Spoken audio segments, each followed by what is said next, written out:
O mundo da música atingiu o fundo do poço quando, aos 75 anos, André Rieu, o rei das valsas, faleceu repentinamente durante uma apresentação, e tudo mudou a partir daí. Mas o que desencadeou esse colapso no auge de sua genialidade? Para entender, precisamos saber exatamente o que aconteceu em sua vida. Nascido em 1º de outubro de 1949, André Rieu nasceu em uma família. E numa época em que as famílias priorizavam a disciplina em detrimento da sanidade mental dos filhos. Ele era o terceiro de 6 filhos de um pai cuja batuta reinava em casa com a mesma impiedade com que reinava no palco. Seu pai, também chamado André, era um maestro famoso e respeitado pelas orquestras. Mas, em sua própria casa, era temido pelas crianças. Não havia canções de ninar em sua casa, nem risos. O amor era abstrato e frio. Meus pais não me amavam. André diria mais tarde, não como uma ferida reaberta, mas como uma admissão silenciosa de um fato. Sua mãe era obcecada por notas e habilidades. Ela via a imaginação como um ponto fraco. Quando um professor elogiava seu talento artístico, o elogio era repetido aos gritos pela casa como uma acusação. O impulso criativo era uma fraqueza, não uma força. Mas quando ele completou 5 anos, tudo mudou. Uma jovem esbelta e graciosa de 18 anos o acolheu. Ela foi sua primeira mentora no violino. Não o repreendia. Ela o incentivava a sentir. No movimento do arco dela, o jovem André encontrou algo que nunca havia conhecido. Liberdade, não amor, não romance, apenas um tremor que soava como vida. E ele ficou, sem dúvida, maravilhado. Então, ele se apaixonou por música. Aquela sensação magnética. Não era uma vitória. Era o início de algo que brotaria do fundo de seu ser. Outras crianças praticavam escalas. Ele buscava a ressonância, mas a alegria tinha um preço. Na adolescência, sua crescente paixão por valsas entrou em conflito com a austeridade do pai. Em casa, seu lirismo refinado era desprezado. "Eu não te criei para tocar valsas!" gritava o pai. Essas palavras não apenas repreendiam o estilo, elas visavam matar sua alma. O golpe final veio por volta de 1968, quando Marjorie apareceu. A companheira escolhida por André, não uma partitura de maestro. Sua mãe a recebeu com fúria. "Vá embora", ordenou. Rejeição após rejeição. Naquela mesma noite, André saiu de casa. Nunca mais olhou para trás. Sua casa permaneceu intocada, uma casca vazia enquanto ele ascendia ao estrelato. Seus pais não compareceram a nenhum de seus shows. Apesar das arenas lotadas de fãs adoradores, o silêncio em casa era uma lembrança da qual ele não conseguia se livrar. "Passei anos em terapia tentando entender por que minha infância parecia tão vazia", confessou certa vez. Os aplausos nunca preencheram esse vazio. Mas, através da música, ele finalmente se sentiu visto. O violino não era apenas um instrumento. Era uma tábua de salvação. Sempre que tocava, portas se abriam. Em 1978, após anos de testes formais em orquestras e suportando o eco estéril das salas de concerto, André rompeu com isso e iniciou a rebelião. Ele lançou a Orquestra de Salão Mastre, 12 sonhadores, sem figurinos, com muita esperança. Esses jovens sonhadores se apresentavam em modestos salões comunitários, casamentos em quintais, cidades fronteiriças esquecidas. Eles tocavam música simplesmente pela música. Sem críticos, sem grandes palcos, apenas som, compartilhado, humano. Tudo isso era visível externamente, mas internamente havia alguém no centro de todas as operações. Era Marjorie. Ela era constante, precisa, invisível e cuidava de reuniões de negócios, reservas e contratos de composição fantasma. Ela era a força invisível por trás da magia visível dele. Quando ele hesitou diante da ideia de comprar um castelo em ruínas, ela brincou: "Venda mais discos." Não por interesse ou curiosidade dele, mas para construir o futuro. Essa revolução silenciosa não foi televisionada. Ela vazou. Em 1987, ele fundou formalmente a Orquestra Johann Strauss, Dos Músicos, mas com uma missão radical: restaurar a pulsação da música. Abandonaram a formalidade solene. Em vez de casacas pretas, vestiam cores vibrantes, convidando à alegria. Sua estreia no dia de Ano Novo de 1988, repleta de luzes dançantes e melodias alegres, foi eletrizante. Os críticos riram deles, mas o público compareceu em massa. Não estavam assistindo a um concerto, estavam resgatando a música. Em 1995, em um dos maiores palcos da Europa, a final da Liga dos Campeões da UEFA em Viena, ocorreu uma transformação espontânea. Rieu entrou em campo com sua orquestra enquanto a valsa nu de Tchaikovsky ressoava. Os torcedores pararam, balançaram o corpo e aplaudiram. O estádio estava iluminado por uma luz graciosa.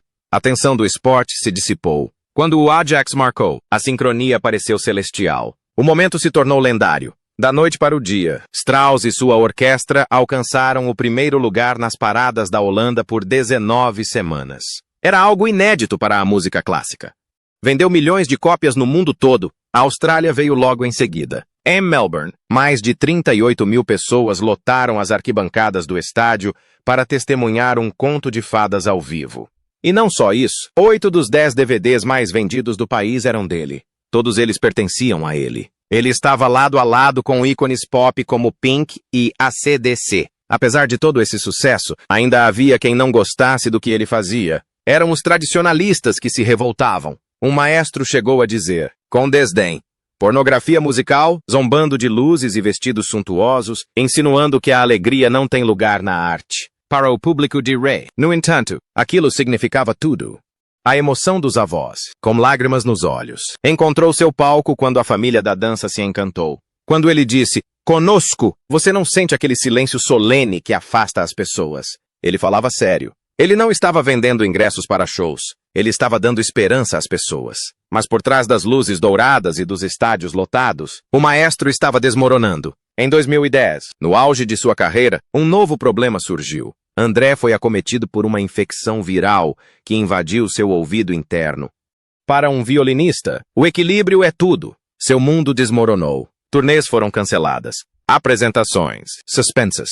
O homem cuja principal atração era dizer eu consigo, foi forçado a dizer eu não consigo. Era mais do que doença. Era uma fratura, uma que ele nem sabia que carregava. Para ser mais preciso, era mais do que enfermidade. Foi o momento em que um mito se quebrou, revelado em um desequilíbrio lancinante e reflexos turvos. Em 2010, aos 62 anos, André Rieu foi acometido por uma infecção viral do nervo vestibular. Um ataque ao seu ouvido interno o mergulhou num caos implacável. O quarto girava e nada, nem mesmo o chão sob seus pés, oferecia estabilidade. Ele jazia acamado, com os olhos tontos percorrendo as paredes que giravam num movimento impiedoso. O homem que jamais vacilara agora se sentia sem âncora. Os médicos prescreveram repouso. A agenda da turnê e o homem que antes era tão rígido quanto uma parede de concreto desmoronaram como partitura barata. A recuperação de Andreas foi muito lenta. Todos os tipos de terapia convencional falharam. Então chegou uma carta de um fã australiano. Nela, ele descrevia sua própria luta contra a mesma infecção e sugeria exercícios vestibulares que o ajudaram a recuperar o equilíbrio. André, desesperado, seguiu o conselho. Gradualmente, a deformação chegou ao fim. Após meses de reclusão, ele voltou a ficar de pé. Primeiro cambaleante, depois firme. Com o tempo, retornou aos palcos, realizando uma turnê que marcou não apenas um retorno musical, mas também a recuperação de sua reputação. Todos pensavam que ele havia voltado à sua forma perfeita, mas, na realidade, nenhuma ferida, física ou emocional, cicatriza sem deixar marcas. A vertigem diminuiu, mas seu equilíbrio permaneceu vulnerável. Em 2012, a equipe negou prontamente o retorno dos problemas de equilíbrio, mas reconheceu que o ouvido, uma vez afetado, continuava sendo um ponto fraco. Também informaram que, se houvesse alguma chance de a doença voltar, ele correria sério risco, principalmente se estivesse no palco. Então chegou 2016. Em Leeds, durante uma turnê em dezembro, o alarme do desespero soou novamente. Havia um companheiro que André guardava com muito carinho no coração. Ele sempre vinha junto, e seu nome era Roer Merckx, trombonista e amigo de longa data. Todos estavam cuidando da própria vida, mas foi uma notícia repentina que ele havia morrido enquanto dormia. Foi como um terremoto no mundo de André. Sem hesitar, ele cancelou o show em Nottingham no meio da turnê e depois interrompeu o restante em Londres, Birmingham e Glasgow. Não era doença, era luto, inconsolável e definitivo. Mais tarde, ele admitiu que era como um irmão para ele. A orquestra, uma família em todos os sentidos, ficou em luto. Quando os shows voltaram, carregavam o peso do que havia desaparecido da vida de André. Mesmo depois de tudo isso, ele se manteve forte. E em 2019, quando uma gripe violenta o envolveu em suores e febre alta, ele subiu ao palco. O sorriso permaneceu, mas aqueles que o conheciam viram como ele lutava contra isso naquele palco. Então veio o palco que o destruiria por completo. Em março de 2024, na cidade do México, ele tinha que se apresentar em 6 shows com ingressos esgotados. Era uma vitória promissora. Após apenas a segunda apresentação, a lucidez se transformou em crise. Altitude, jet lag e gripe convergiram como nuvens de tempestade. Havia relatos de que nos bastidores ele estava debilitado. Febre, falta de ar e confusão. Ele tocou no telefone e ligou para Marjorie em voz baixa. Não quero que um primeiro dia de concerto como este volte a acontecer. 4 concertos terminaram assim. Mais de 40 mil pessoas com ingressos ficaram furiosas. A orquestra, todos os 125 integrantes, foram mandados para casa no meio da turnê. Voos cancelados, ingressos reembolsados. Um caos emergencial sem nenhuma maneira de preservar a dignidade silenciosa do público. Nesse intervalo, algo novo aconteceu. Pierre, seu filho, deu um passo à frente. Ele não era mais apenas um filho ou gerente de turnê. Tornou-se um escudo. Chega de maratonas intercontinentais. O ritmo diminuiu. Apresentações apenas na Europa. Cronograma controlado. Sono. Recuperação. Uma fortaleza suave, construída em torno da saúde de André. Não foi uma retirada. Foi a escolha certa. Mas se tivesse sido feita um pouco antes, eles não teriam que enfrentar as consequências do que estava prestes a acontecer. Enquanto isso, tudo dependia de Pierre, antes responsável pela logística, que agora se tornara o curador do ritmo. Ele colocou freios onde André teria avançado sem parar. Cada local agora passava por um filtro. Será que ele conseguiria fazer isso sem se quebrar? Ele se tornou o pilar, permitindo que André recuperasse sua música, não à custa de si mesmo. Aquele colapso, aquela decisão, reescreveu tudo. Não foi a queda de um maestro, foi o nascimento de um novo. Um que compreendeu que cada nota que vale a pena tocar deve ser conquistada. Não por resistência, mas por dedicação. E nisso ele se tornou mais humano, mais inesquecível. No verão de 2024, a transformação era visível, mas nem todas as feridas haviam cicatrizado. André Rieu, agora com 75 anos, construiu sua vida na estrada, e diminuir o ritmo teve um preço oculto. Por décadas, o movimento constante havia sido seu oxigênio. Agora, com Pierre apertando as rédeas, cada apresentação carregava um tipo diferente de pressão. A pressão de provar que ainda conseguia, não apenas para o público, mas para si mesmo. Ele retornou ao MRI, o palco de sua cidade natal, naquele julho. Era o local mais seguro em sua agenda, o único lugar onde todos na plateia conheciam a história por trás do artista. O show esgotou instantaneamente, como acontecia há anos. Mas nos bastidores, a preparação deixou de ser rotineira. Liberações médicas, disponibilidade de oxigênio nos bastidores e intervalos de descanso passaram a ser incluídos nos ensaios. Sua equipe, que antes se concentrava em ajustes de iluminação e equilíbrio sonoro, agora coordenava tudo com médicos e fisioterapeutas. O público nunca viu a lista de tarefas colada na parede de seu camarim.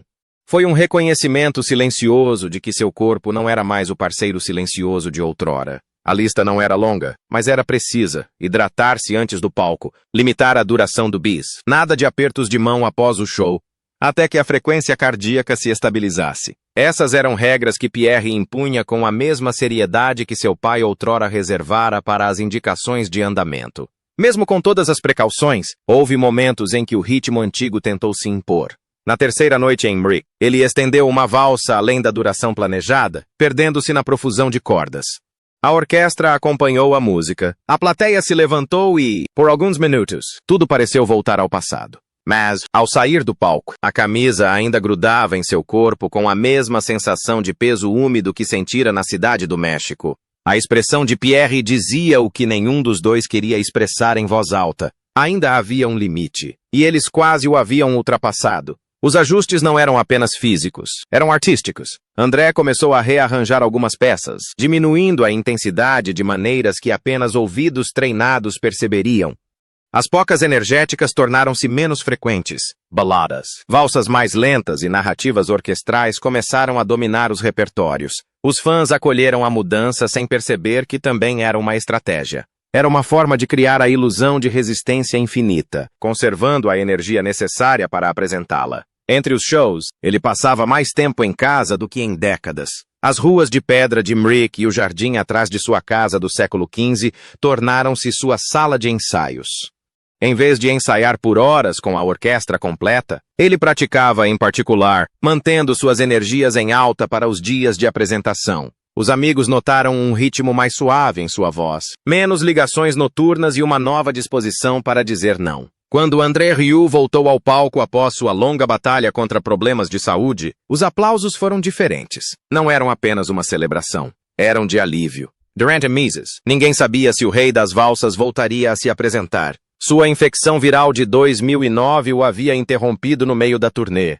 Os médicos o haviam alertado que forçar a barra muito cedo poderia acabar com sua carreira, mas abandonar a música nunca foi uma opção para André. O primeiro concerto de volta foi em Antuérpia. Os ingressos esgotaram antes de sua doença. Muitos esperavam um show reduzido. Em vez disso, Rieu apresentou 3 horas de música sem cortar uma única canção. Ele cumprimentou o público com aquele calor familiar. No entanto, o observador atento notou as mudanças. Ele se sentava entre as músicas, controlava o ritmo e, pela primeira vez em décadas, seu filho Pierre foi visto nos bastidores durante toda a apresentação. Como vocês sabem, Pierre Rieu vinha administrando discretamente grande parte dos negócios durante a doença do pai. Ele supervisionava a produção, gerenciava os cronogramas e tomava a decisão final sobre a retomada da turnê.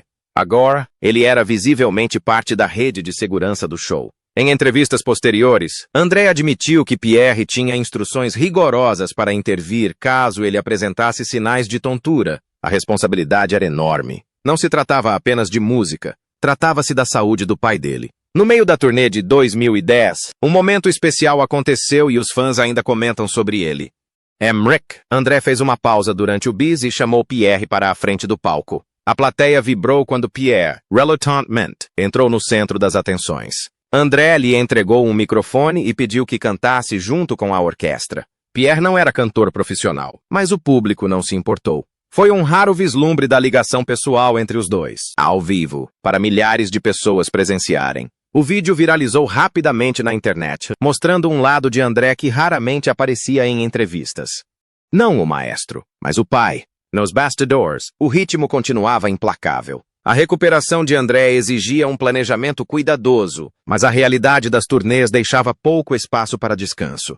No Brasil, o calor era intenso. Na Austrália, o jet lag era brutal. A equipe de André ajustava as listas de músicas, garantindo que as canções mais exigentes fisicamente fossem apresentadas no início do show, quando ele estava com mais energia. Mesmo assim, o risco sempre existia. Uma recaída de sua condição poderia acabar com tudo novamente. O papel de Pierre cresceu ainda mais naqueles anos. Ele não se limitava a gerenciar a logística. Tornou-se um guardião silencioso, tomando decisões que, por vezes, contrariavam os instintos do pai. André admitiu que, às vezes, discutia com Pierre sobre a necessidade de diminuir o ritmo, mas também sabia que a cautela do filho era o motivo pelo qual a turnê podia continuar. Os fãs começaram a notar mudanças sutis no estilo de performance de André. Havia mais interação com o público, mais pausas para contar histórias entre as músicas. Não se tratava apenas de conservar energia.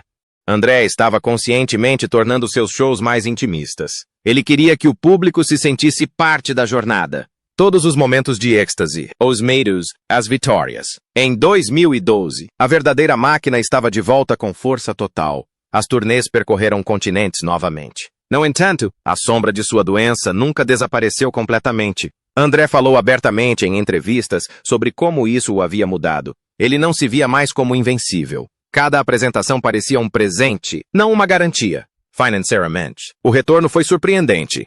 As turnês arrecadaram milhões. As vendas de DVDs dispararam. Os concertos Rick se tornaram eventos cinematográficos anuais em todo o mundo. Mas por trás do sucesso havia um constante jogo de equilíbrio. A necessidade de entregar o grande espetáculo que os fãs esperavam e, ao mesmo tempo, proteger o homem no centro de tudo. A influência de Pierre tornou-se ainda mais visível nas decisões de negócios. Ele negociou com as casas de shows para permitir mais tempo de montagem, para que a orquestra pudesse ensaiar sem pressa.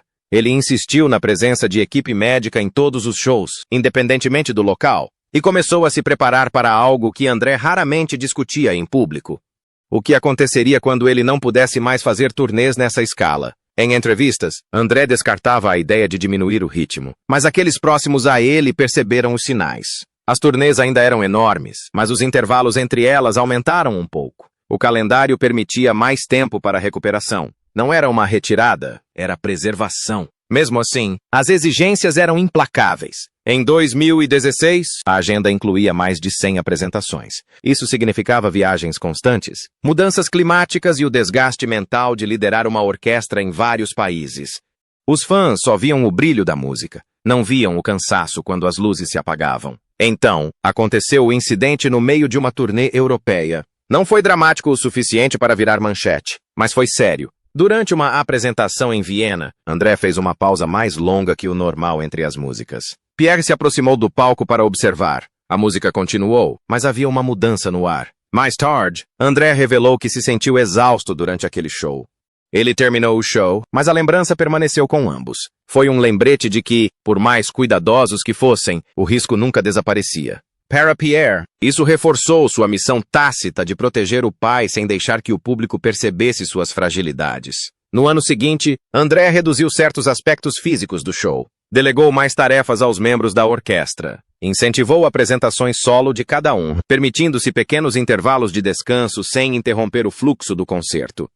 Os fãs adoraram. Viram isso como generosidade. Para André também foi uma estratégia, mas as mudanças não significaram recuo. Em 2019, os shows da turnê Mric bateram recordes de público. André estava naquele palco sorrindo, arco na mão, cercado por milhares de pessoas cantando junto. Foi um momento que poderia ter sido o final perfeito para sua carreira. No entanto, ele não havia terminado. Quando a pandemia atingiu o mundo em 2020, a turnê parou da noite para o dia. Para André, foi a maior pausa nos palcos de sua vida adulta. Ele passou esse tempo ensaiando, gravando e mantendo contato próximo com seus músicos. Mas também se tornou um período de reflexão. A pausa forçada mostrou a ele como seria a vida sem turnês constantes. Quando as restrições foram suspensas, ele retornou aos palcos com energia renovada. As plateias eram maiores, mais barulhentas e mais emotivas. As pessoas sentiam falta da música ao vivo. André sentia mais falta delas do que admitia. Nos últimos anos, as turnês continuaram, mas com ajustes aprendidos com o passado. Os cronogramas são mais inteligentes.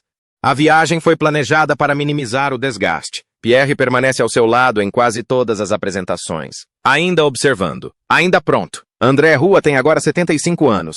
Ele ainda toca com a mesma paixão que o tornou um fenômeno global. Mas aqueles que conhecem sua história entendem o peso de cada nota. Cada concerto é uma vitória sobre a doença que um dia ameaçou silenciá-lo. No entanto, há algo que André não compartilhou publicamente. Uma decisão que pode mudar tudo. Em uma conversa privada recente, ouvida por alguém próximo à equipe, André e Pierre discutiram a possibilidade de uma última turnê mundial, a maior que já tentaram. Nenhuma data foi anunciada. Nenhum detalhe foi divulgado, mas se acontecer, testará tudo o que eles construíram. A música, a resistência, o vínculo entre pai e filho. E pela primeira vez desde seu retorno, a questão não é se André consegue, mas se ele deveria.